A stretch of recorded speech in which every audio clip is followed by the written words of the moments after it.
Welcome, everybody. How you doing? John Siuntres here for Comics Arts Live, and this is a very special panel that we've put together, and everybody's popping in. I'll go down the rundown of who's here. We're all paying tribute today to the great John Paul Leon, who we lost tragically too early at the age of 49 this month. So with us to my right, as I'm seeing the screens, I see Charlie Adlard right there. I see Mark Hay. Jock is with us. Tom King, Bill Reinhold, Lee Bermejo, and Declan Shalvey. Welcome, everybody. Hello. Thank you. Hey. Hello. Hello. This is great because everybody. Yeah, it's great to see everyone, and we've got people that have collaborated with John Paul, but also his peers, and maybe in some cases too. I would imagine even for the group, whether you were older or younger than John Paul, likely an inspiration and maybe influence on your own art. So. The only thing I could say very briefly is that what I love about John Paul was, of course, a wonderful person. And my favorite memory of him beyond our talks at conventions was Baltimore about 2009. Walt Simonson came over to Brian Bendis' table, and I was sitting with Brian, and he was all excited, and he had pages of John Paul's stuff that he had drawn for his Vigilante run that he had co-written with Marv Wolfman. And it was just so great to see the excitement in Walt. And he's like, you got to see these pages. They're amazing. And he's just like rifling through them and stuff. And we were thrilled. And we're like so thrilled that Walter wanted our opinion. But also, afterwards, Brian turns to me, he's like, isn't it great? Walt is getting excited about one of his former students' work. It was pretty cool. So that's probably my favorite John Paul memory. So, cool. Yeah. Right. Bill, you we should have done you should have clamped him down and made sure the student didn't do well. Pretty cool, man. Bill, you worked with John on Earth X, of course, and right. Tell us about how you guys were put together and the experience. Sure. Back in '96, I was working at DC Comics, inking Ron Wagner on the Book of Fate. At the same time, John was drawing Challenges of the Unknown that Sean Martinborough was inking. And for one reason or another, Sean left, and we had the same editor, and they asked if I'd come on and work on that book also.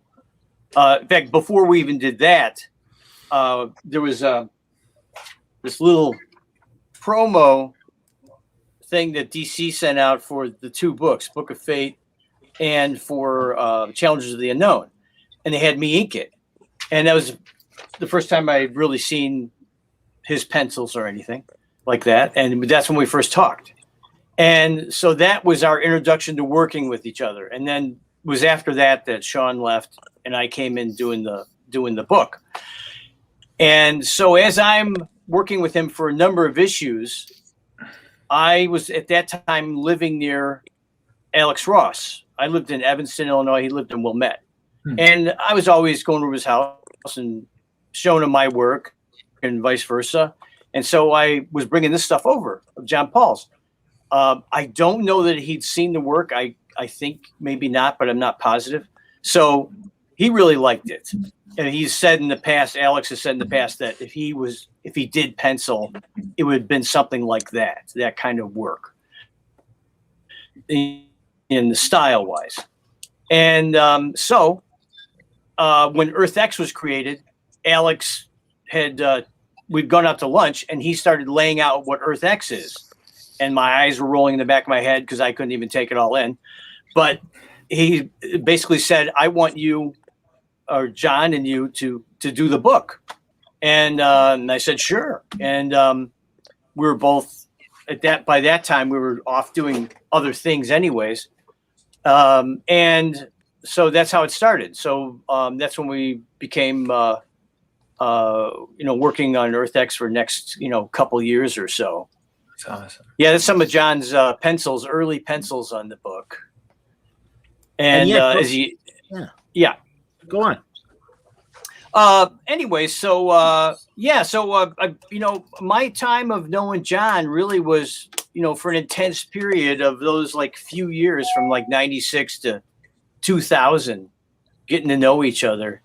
And I've explained this to people, sort of like people in Hollywood who do a movie and they're on a project and they get to know each other, see each other every day, they're best friends, and then the project's over and they go separate ways. And then maybe they see each other once in a great while and it's like they've known each other forever, but they're not necessarily in touch. It's kind of like that with me and John. I would, once in a while talk to him online or something like that, but really we weren't in touch much at all through the years. And but it was a big part of my life at that time and had a big impact on me, both as an artist and my career. Understood. No, I can appreciate that, definitely.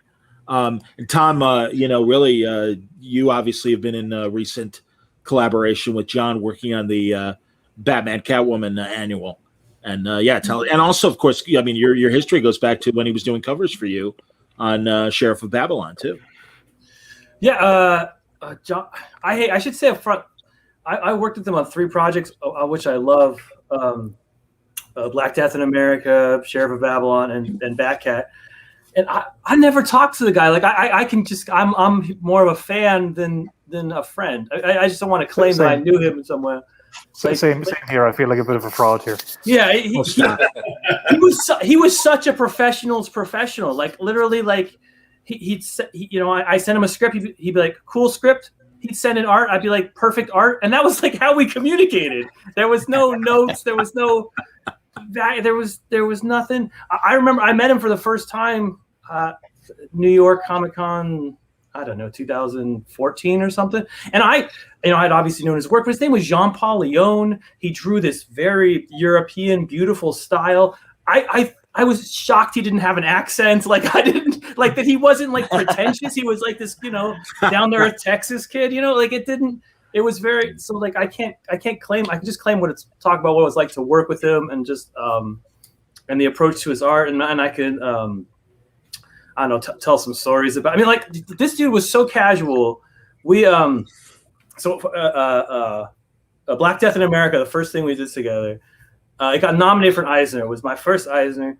I remember I was so excited because the year before I had watched Lee, who's on this panel, go to the Eisners, and I'd been so fucking jealous. And so I was like, oh, no, I'm gonna do it. And I went and we lost, and I was stupid, and I like walked out because I was so upset because I was young and stupid.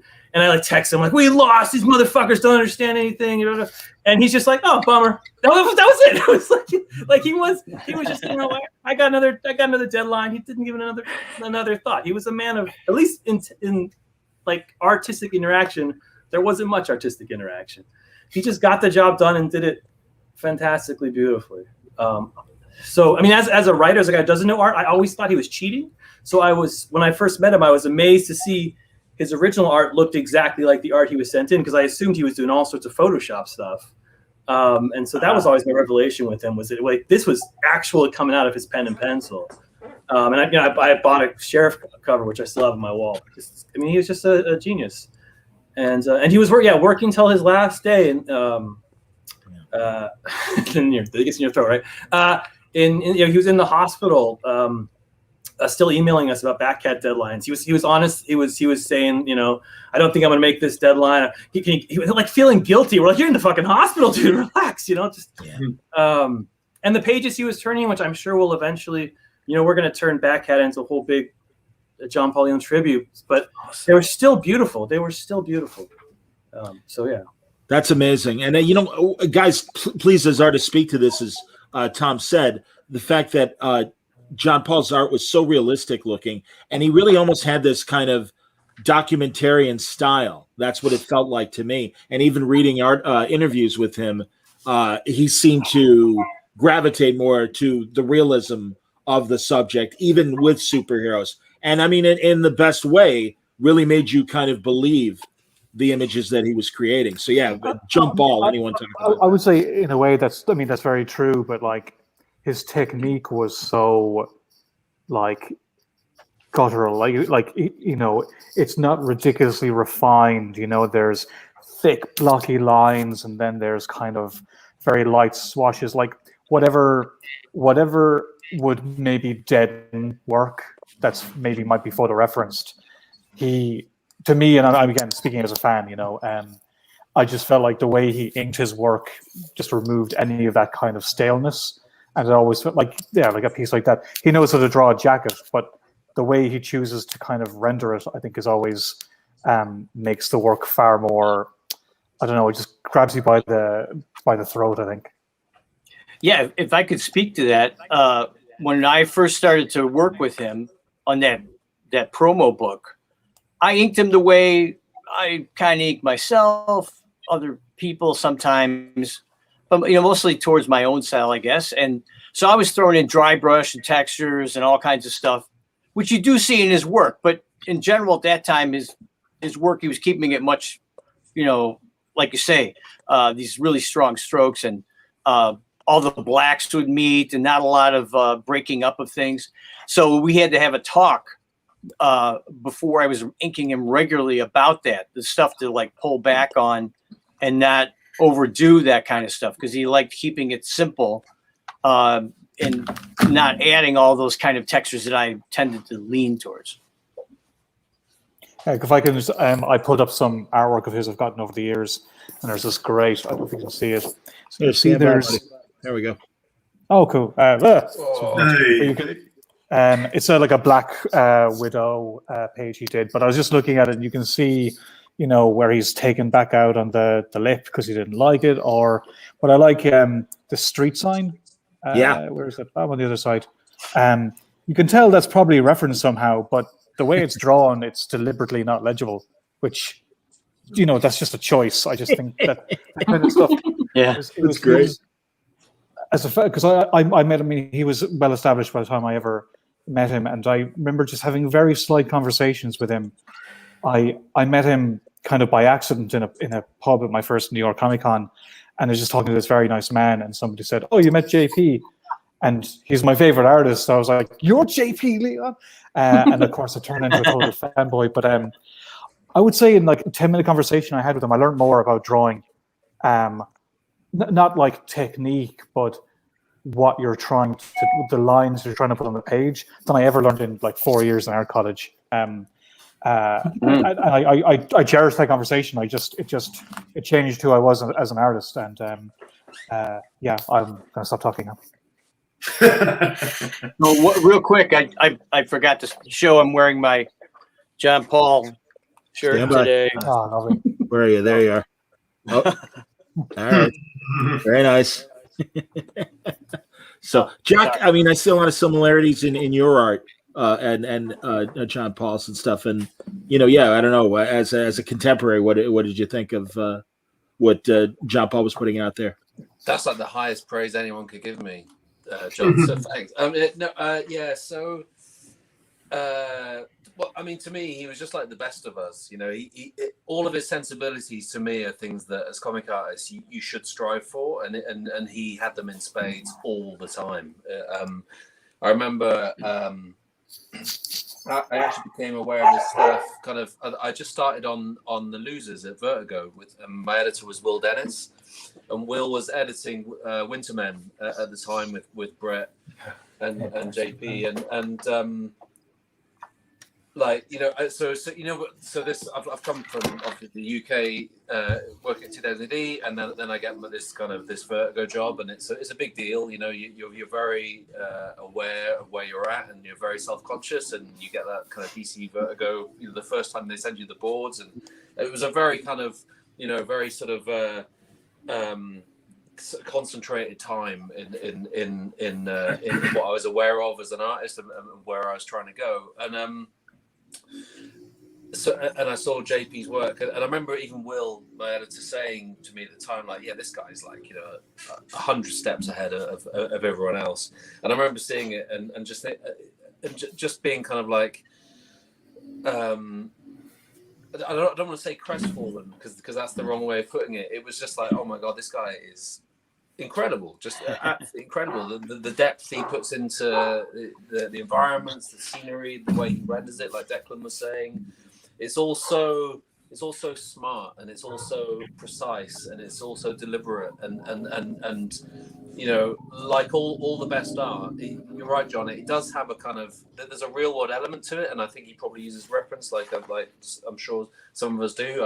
I certainly do a lot, which gives it that kind of, there's a grounded reality to it, but also, like all the best illustrators, he elevates it. You know, there's always more to it than that. There's always a sort of, there's a tone, there's a kind of sense behind it that as a reader, that's really what you're getting from it. And I remember Whitman just thinking, well, this is, you know, there's a whole world in there. You know, it's an incredibly it's an incredibly difficult thing to do, frankly, as a comic artist, to realize stuff like that so well, so intrinsically correct, you know, and really, for me as an artist, that's the inspiration. Like that, for me, whenever I saw his work, I was always impressed by it, always inspired by it, which, you know, a lot of really good artists, it doesn't always have that element. And for me, his work inspires me to be a better artist, frankly.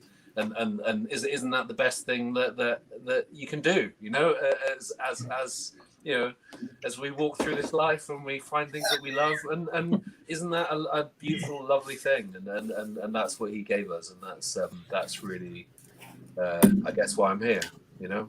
Yeah. No, I get it. Absolutely, man. Lee, did you guys, and forgive me, weren't you both in Texas, right? No. Excuse me. Tell me. No problem. You know, yeah. Tell us about your thoughts on John Paul. So I met JP, I guess it was 98 or 99. I had just started working at Wildstorm Studios, and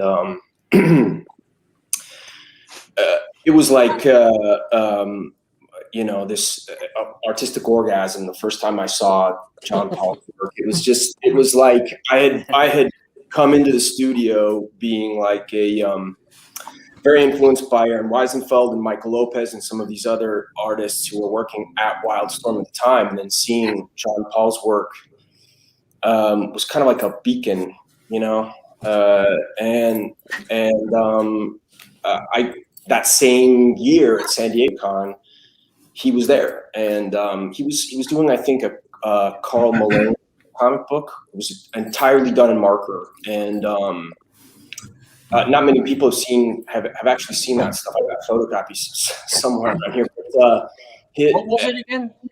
It was a Carl Malone comic book from his publisher. Oh, Carl Malone. The basketball player. The mailman. He had just done Challenges of the Unknown for DC, and that was really where I discovered his work. Yeah. And so, of course, I kind of made a line for him at the convention, and I was like, man, you know, your work just kind of changed the way I thought about art. And he was just super gracious, and he had these photocopies of his pencils, and that was the first time I'd seen his work in pencil. And we just immediately started kind of talking about the sculptural nature of art that both of us kind of like, and I think I was probably everybody said this before. He's a soft-spoken man. Yeah. But I think I probably overwhelmed him. I was just such a fan in that moment, and I was young. I mean, I was 19 or 20 years old, and so it was just like this pure joy of what I was seeing in his work. And he was nice enough we exchanged phone numbers and information at that point. You know, back in the days where, you know, Jack the Ripper was still murdering people. There was no email. There was no, you know, it was a phone conversation. And so what I started to do, like you know, like a crazy fan who was learning to draw comics at the time, is every job I did, I would photocopy the pencils, and I would send John Paul this packet of photocopies, and I'd call him up, and we would chit chat, and we would talk about Lucian Freud and Liebenkorn and painters, and then he would be kind enough to look at the work and give me his feedback. He was always very gracious, much more so than that work deserved. But he said some things to me artistically that definitely I still think about today. I mean, he talked about feeling your way around your surfaces and really knowing your surfaces, and he had a way of doing that worked for him. And you know, it was just such an interesting artistic conversation to be having, and so far removed from. The only way to describe it, like I said, is just I had never talked art quite like that with somebody before that I worship, you know, whose work I really admired. So it was kind of my first experience with really what it meant to also be a comic book professional, if that makes any sense. And John wasn't arrogant. He was very, very extremely humble. He was, you know, just exactly the kind of artist that I wanted to be. And so, yeah, we kept in touch for a few years, and I moved to Europe, and things skewed. But I really treasured those conversations, you know, and I don't know if John treasured them as much as I did. But they were, but you know, it was like a Chris Farley show episode. I was like, you remember that time? Remember that challenge? You do that, you know. And he was gracious and kind, and I actually got a chance to meet Bill.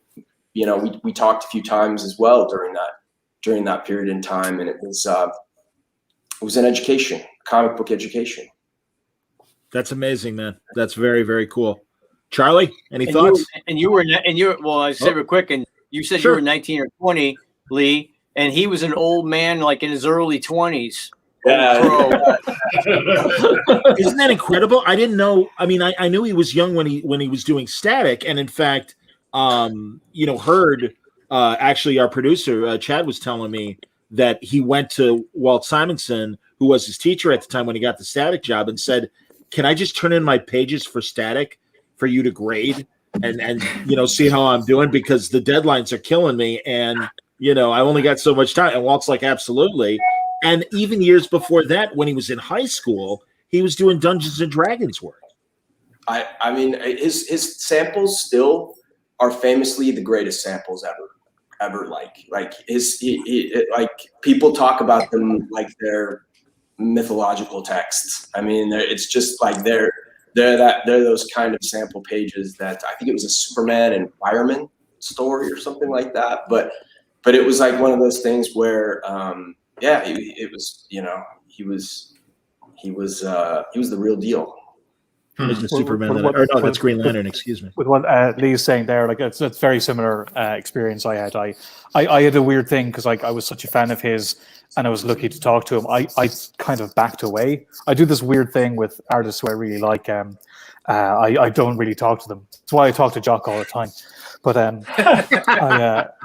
I remember talking to him, and again, just a small little piece of information changed how I thought about how I was inking. Was there's a cover of Wintermen where there's two characters drinking, and one of them he drew all the detail and everything, and he drew the trousers on one of the characters fully rendered, and the other one is just the outline, and there's like a dollop of ink on the page. And I mentioned that specific cover. I just thought of somebody mentioning a random cover I did to me would seem so weird. So it must have seemed like such a dope. But I asked him, why did he do that? Why did he not fill in all the detail on the other trousers?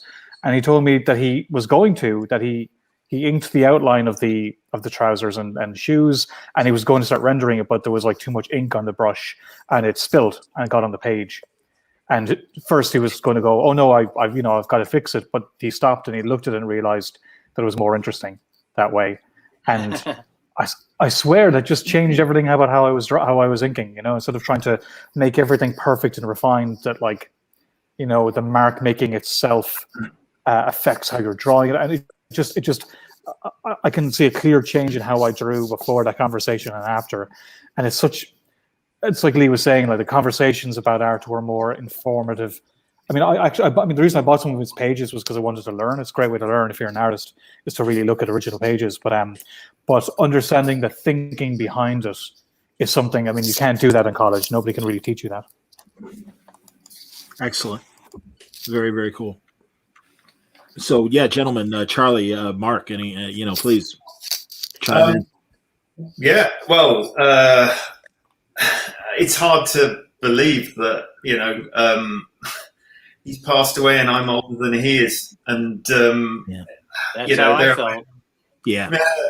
And I only met him once, and that was only very briefly at one San Diego. And I was buying artwork off him. And I do remember thinking how bloody cheap it was for what it was. For starters, I should have bought more pages, to be honest.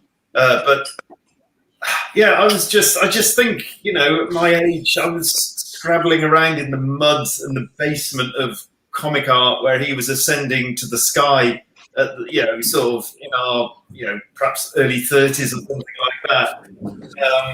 And I just think there's probably 3 or 4 schools of different comic art you could possibly sort of lump everybody in. And one of my favourite school, it's just a personal opinion, is probably the Alex Toth School of Art.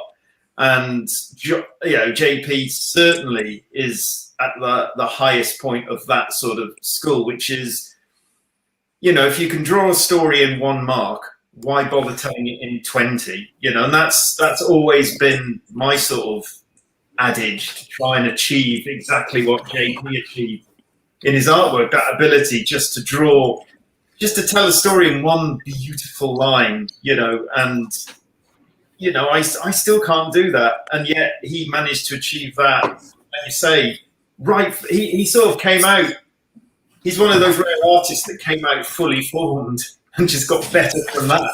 And, it's just a bloody tragedy. So, yeah, it's just amazing. We said at the beginning, it's a shame to get through, have this panel on such a solemn occasion, but we want to make it a celebratory occasion as well. So, let's sing his praises to the rooftops. It's just the only thing I regret about JP, that he was an artist, and almost similar to Toth. He was he never reached the fan favorite sort of extreme, sort of level that so many, not to name any names, but lesser artists have reached. And I just think it's a crying shame that's happened to people like that. Just such amazing talent. But hey, this panel is for us to try and convince everybody else what an amazing artist he was, and go and look at his books and be inspired, and let's sell more stuff of that type of artwork. Well, I think like Toth, decades from now, people will be re-examining the work, and that's the thing. So, and I agree. I hear what you're saying, Charlie, but I also think maybe because he was doing so many covers, and of course his health obviously was likely messing with deadlines and the ability to do sequential work. Well, I think he would have been a perfect artist for bande dessinée stuff, because it's definitely much more European than American, UK sort of style artwork. And again, he would have gone down a storm in France. I don't know if he ever did anything for anybody in France, but he would have been brilliant for that sort of stuff. I'm curious to ask you guys, the artist is always the term that's kind of used for somebody who's not really appreciated, but except for artists. And I would have put JP in that category. But I've been really pleasantly surprised with just how much outpouring of appreciation I saw online afterwards. I kind of felt like I was one of the only few who really appreciated him, but it's been really nice to see just lots of fans, lots of people who just read his work. That I was wrong, and I'm glad I was wrong. I was glad to see that he was way more appreciated than I thought he was. Mark, Well, you want I to talk think- about the I'd GoFundMe? love to jump in. Right. Yeah. So, I guess first of all, I was very fortunate to have a business relationship with John Paul for a long time, since 2004, and exactly what you all are saying. Very soft-spoken, very humble. Yeah. Always warm, though. I would always go over to him. He'd always have a smile for me when I greeted him, and. Yeah, I think what you're saying is, yes, he's an artist, and the general fan populace might not know him like they should. But I think anybody who fully understands the art form of making comics, whether you're an artist or an art collector, you're a huge fan, because he had so European customers were always asking me, is John Paul going to come to France, or is he, going to do any shows in Europe? He has a huge fan base in Europe, in addition to the people that get him in the U.S. And I think that he's appreciated, but yes, if you're talking the general person coming in off the stands looking for the hot book, maybe they don't know his name, but lifelong comic art and comic book collectors, they should know him, and appreciate him. But I would like to say I feel super fortunate, because I have got to look at his pages on a daily basis whenever I want to.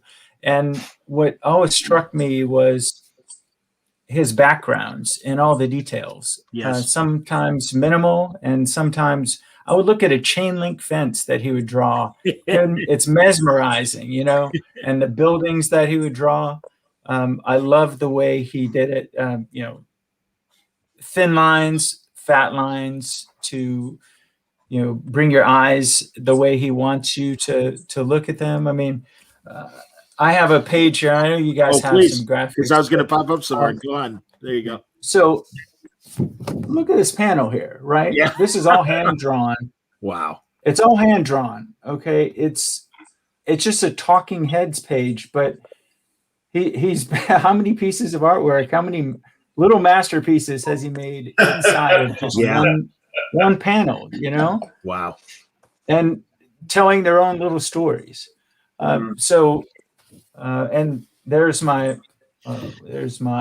little chain link fence I'm talking about. Which, look at all the patterns within that. Incredible. I mean, some artists choose to go very minimal, and I wouldn't say he's ever too busy, but he does it for a purpose, I feel like, and I love the machinery that he does. Yes. I mean, it's just incredible, which obviously we all know. But look also in that page, there's all that real amazing detail. Yet if you looked in that second panel to the top left, those plants, it's just an outline. That is just a really interesting choice of just basically doing something really simple on top of all that complicated, line work and everything. And that's it. He's a master of negative space. He's a master of, dead space, all that sort of stuff. The ability to do something really highly detailed in one corner. And it all sort of what Declan was saying about, the choice of doing, one set of trousers in, rendered and seeing the folds, etc., and then one is an outline. And he does that all the time. And you just think, yes, that is just genius. And just to see that beautiful, just trying to achieve that.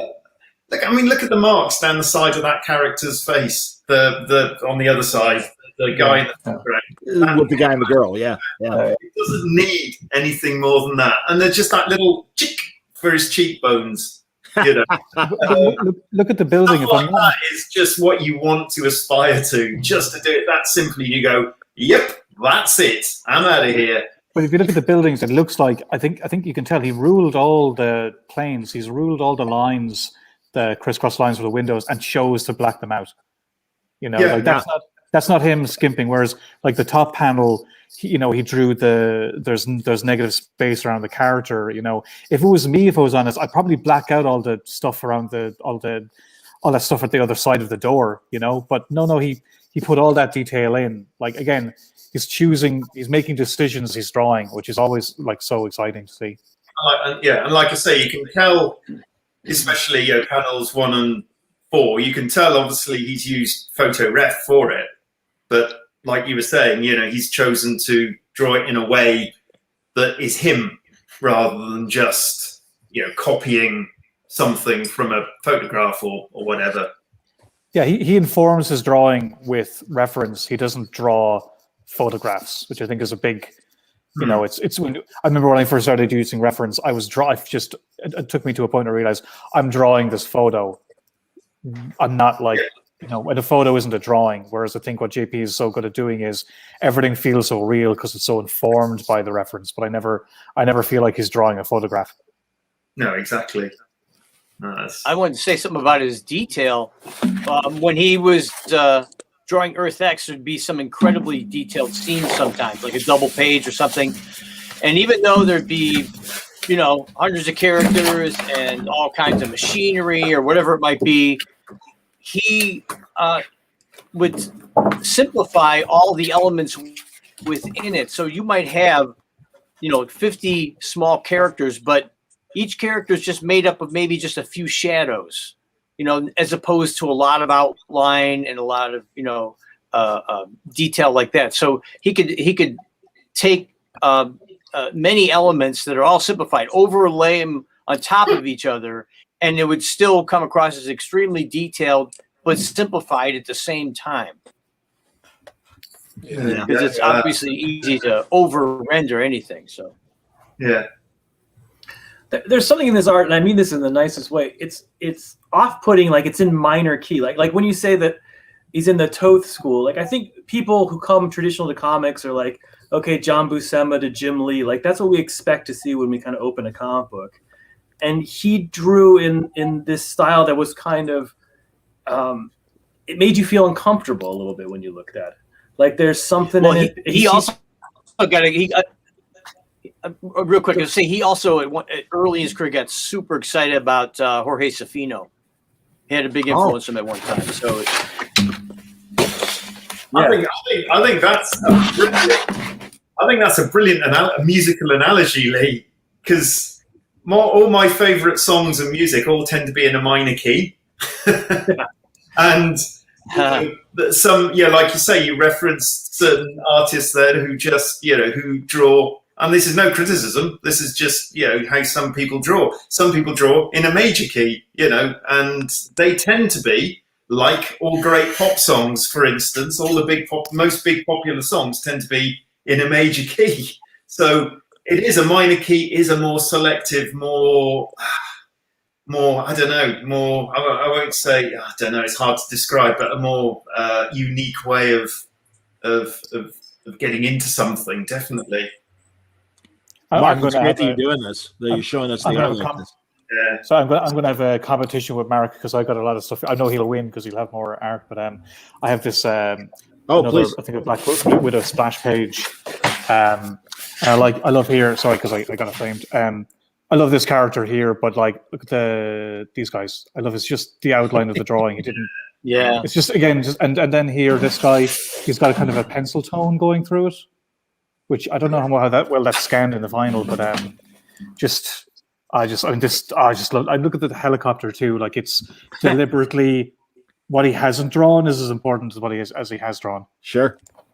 I love when he broke into all that open line drawing later on.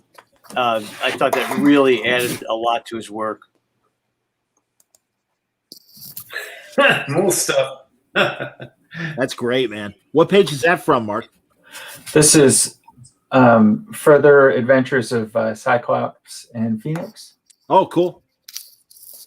Yeah, beautiful. Unbelievable. And look at this. Look at this down here, and the little carriage in the background here. Yeah. Jesus. Yeah. Oh. Yep. Too much, guys. That's amazing. And also, we're running at the bottom the page, the GoFundMe page. for John Paul. And it's going to be running on the other panels this weekend. But I wanted to point out, guys, that we've got great pieces of art that were donated by members of the group and other artists as well. And they're all represented in this commercial that we're running on in between the panels. But Mark, I've got some of the images up. So if you don't mind describing them. So we've actually sold Jock's Wolverine Max cover, Great. which is right here. So this is sold, which is fantastic. It's all going towards the GoFundMe, for the family. We also have a Charlie Adlard, Stefano Gariano Walking Dead piece available. Yep, right here. Boom. Yep. So that's beautiful. Absolutely. Stefano's inks, Charlie Spencels. You got a great Negan shot. Didn't do the whole chain link fence there, Charlie, no? What was that? No chain link fence. Looks like you didn't draw in the rest of it. I'm doing bloody 22 pages a week. Great. He's not exaggerating there either. 22 a week. Charlie's a madman. He has a bloody chain link fence, for crying out loud. Deck is donating this beautiful Hellblazer piece. Wow. Oh, That's right. excellent. Yeah, where's the wallpaper, Deck? Come on, make it.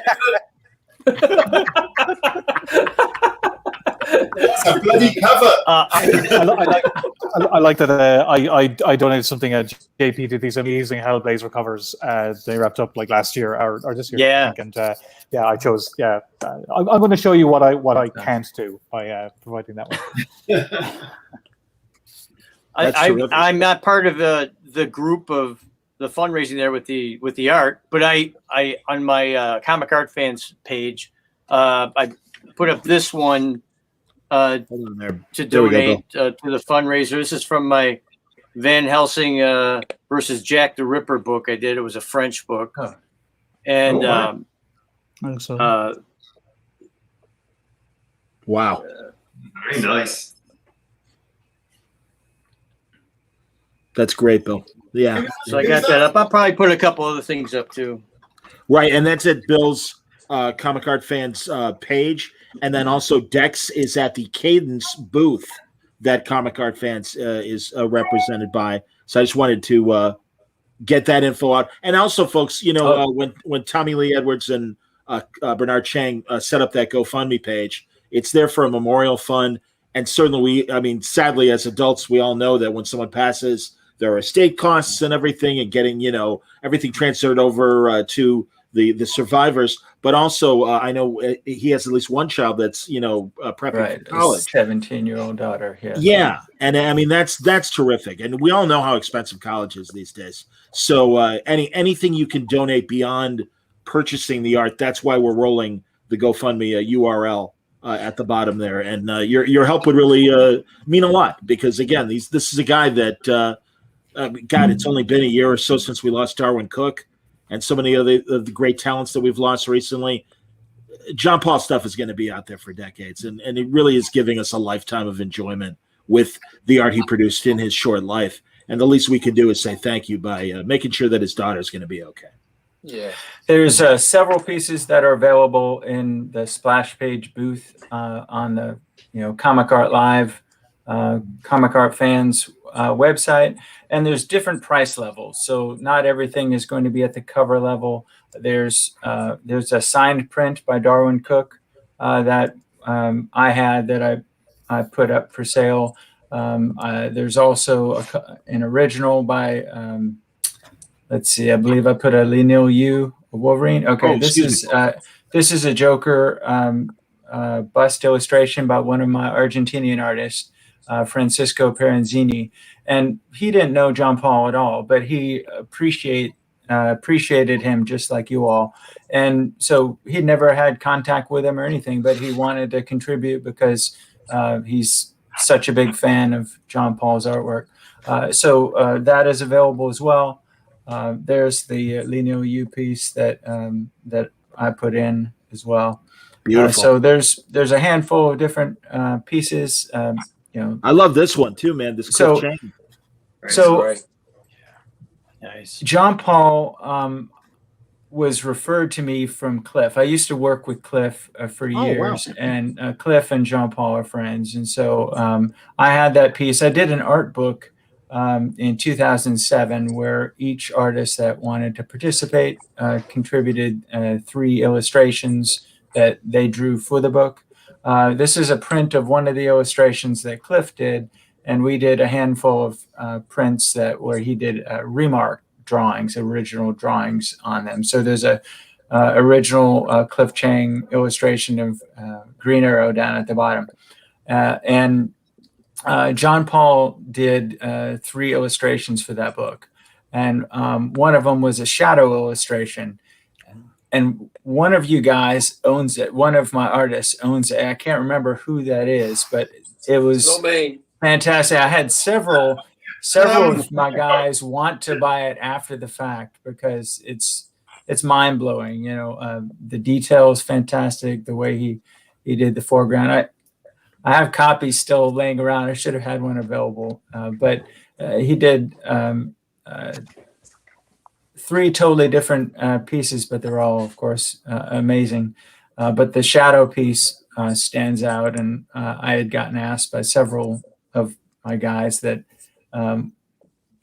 wanted it at the time. So and that's so cool is how big of fans that you guys are of each other. You know, I know that I have a great piece that Charlie did for me because Duncan Fagredo did a piece in the art book, and Charlie wanted it, so I basically traded that to him and got the commission from Charlie. So it's great that we can sit here and talk about John Paul and appreciate what he did. If you haven't read The Winterman, you should read The Winterman. I know that at least as of the last time I talked to him before, that's probably the project that he was most proud of. Yeah, proud of. And obviously he's proud of all of his kids, sure. But I know, I know we had been asked 1 million times for originals from the Winterman, and he never wanted to part with them because of, how attached he was to them. Was that his only creator-owned? Sorry, guys. Was that his only creator-owned thing over the years, so. Mark? I think it is. I think he pretty much was DC. Yeah, I think it's the only. I believe even Winterman was DC too. So I think that's the closest. The last time I saw him, I was trying to talk him into doing a creator, not with me or anything, but just in general, that it would be like how for somebody who was so involved in his work, I felt like that it's something that he should totally do. But I didn't know he was ill or anything like that, So sure. I had the same problem trying to get him on WordBalloon. I'd have great, table conversations with him in Artist Alley and stuff. And, he'd just, I'm sorry, I'm really busy right now. And I'm like, okay, no problem. The sweetheart of a guy, though. Unbelievable. Well, and like to what the guys were saying earlier, he was also so like soft-spoken and reserved. And I talked to him about just over a month ago, because he did a cover for an image book that just came out of mine. And I'll be honest, like I was very uncomfortable with it going. It had already gone to print after he died, but it's just putting out a book and promoting a book with, a cover by your favorite artist who just died was really, really strange. I don't know how Tom feels like, with the cat, because you said he hadn't finished the Catwoman book. He finished about a third of it. It's a 38-page book. You think about 13 pages, right? It's super, and that and the pages are beautiful, and he laid out the whole thing. It's all laid out. So we're I don't know. They have plans. I'm probably not supposed to talk about them, but we have the whole thing it has JP's layouts that we have forever of all 38 pages, and he just finished inking 13 or so. And it's a book that's about life and death. So it really makes me it chokes me up to think about it. Wow. a funnier JP story on a lighter side. I was remembering one of the few fights I ever saw him got in with an editor for Sheriff of Babylon. I think it was 2. Usually an artist, when they do a cover, he's the cover artist. They turn in 3 covers and the editor picks one. He turned in 3 covers. The editor's like, I love 2 of these so much. Just make the other one the cover for issue 3. And he's like, no, that's the cover for issue 2. And he's like, no, it's fine that you'll get 2 out of the 3 options. And he's like, no, I can't do it. He's like, I have to turn in 3 different options for you for the next issue. He refused to just do the one option. So even though the editor had already chosen the next cover, he turned in options that he knew were going to get rejected. Because it was just like, that's my job, is to turn in options. Wow. He was like, I can see why he was so dedicated to his craft. He wanted to get the best of the best. That cover for 3 is beautiful. It's just 2 women doing each other's hair. That's great. I think I saw Tommy Lee say something along those lines, that just how much he wanted to do. I'm not quoting him or anything, but it was along the lines of like, he did to do good work, and he cared about the work that he did, and I think that shows. It shows so much in everything he produced. Be it cover, like he's one of those guys, amazing storytelling work, but his covers are there's cover art and there's sequential art, and they're 2 different beasts, and he was so good at both of them. Yeah. His design sense was super good, which is something that I really love about the best comic art. Someone mentioned the Zaffino similarity earlier, and even though I think he wasn't a kind of reflection of Zaffino, I think it was way beyond that, and he was his own voice. But there is something in the like his lines were just sort of kind of beautiful, right? Everything he did was just sort of beautiful, and that's something that is very hard to do, and is kind of, for me, I think that's the work that stays with people and stays. You sort of, it kind of has a bit of an imprint on you somehow. And he was always doing that. He was, people have talked about the detail and the background and stuff like that, and it's like, yeah, he did do that, but along with like the trousers, the Declan said, or the pure white background behind the figure, there was always a super strong design sense, and that's not an easy thing to kind of configure, to get all those elements, something that's so well drawn, so well thought out, but also so kind of striking and kind of smart, frankly.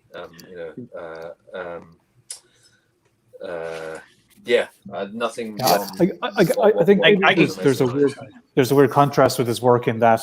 You were saying like how the mark making with the reference, but also like Jock was saying, like there's so many lines that are incredibly elegant, that will just go through an image, and then there's this big chunk of black or white or something. So it's like there's these 2 different elements kind of butting up against each other that like create sparks, I guess. Definitely. It's like we're talking about music earlier. It's like the best kind of music. It's all there. You can kind of, like, for me, I feel like JP's the sort of artist where you can trust him. And I mean that like in the best possible way. Like you can look into his work as far as you can, and he'll still reward you. A lot of artists kind of let you down. Do you know what I mean? Does that make sense? Yeah.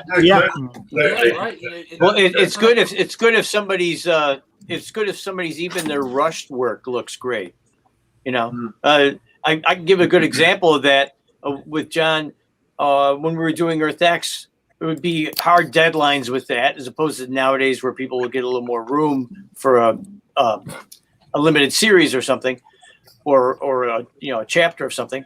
And there were a number of times where the deadline was so hard for a few pages. Usually he would do this on the double page early in the book. And he would say, I don't have time to pencil it, so I'm just going to ink it myself. So in other words, he was pretty much going pretty close straight to ink from a layout. And those pages were not this one, but those pages were extremely simple because he was using so many silhouettes then. and going into some of that open line work too. But it was always amazing what he did with so little in a short period of time.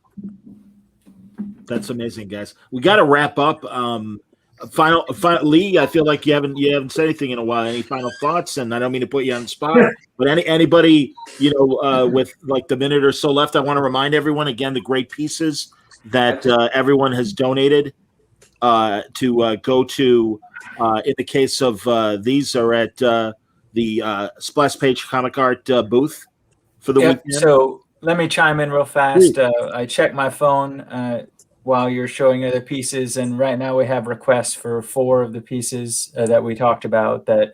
So as soon as we're done here, I will contact those people back, and I think we'll have sales to go towards that as well. So thanks there to might those who be did. Nice. Yes. Brilliant. And Deck's piece is at the Cadence booth. So remind everyone that. Bill, show your piece one more time. That's at your gallery. Stand by. Here we go. Boom. Yeah. There it is. That's outstanding. Beautiful. And truly, guys, and Charlie's got his Walking Dead pages, and that's awesome. So congratulations, guys. Seriously, wonderful conversation. A great loss, but a man that clearly has made his mark on the industry, will not be forgotten, and that's the least I can say about it. Yeah, I can say as well that I've talked to some younger artists who are aware. Like I said, I thought I was one of the last generation who really appreciate him. There's people much younger than me now who are totally know and love his work. So I think that speaks to like the legacy of how he's going to be remembered. I hope. Agreed, guys. Agreed. Thank you. Great conversation, gentlemen. I really appreciate it. And for everyone watching, stick around in the next hour. I'm going to have a one-on-one with Mike Perkins and talking about a lot of the great work that he's been doing the last few years in particular. But Mike's moving back to Shrewsbury, where I live. no kidding. Yep. Wow, we're going to lose him. He's been in the States for so long. Yes, he's coming back home. Well, he's got it with It's us. coming home. What am I saying? Well, guys, thanks again. And everyone, thank you truly for watching. And join the conversation with Mike and myself coming up. Thank you very much. See you, everybody. Thank you. This is great. Nice to see everybody. Take care, all. Bye-bye.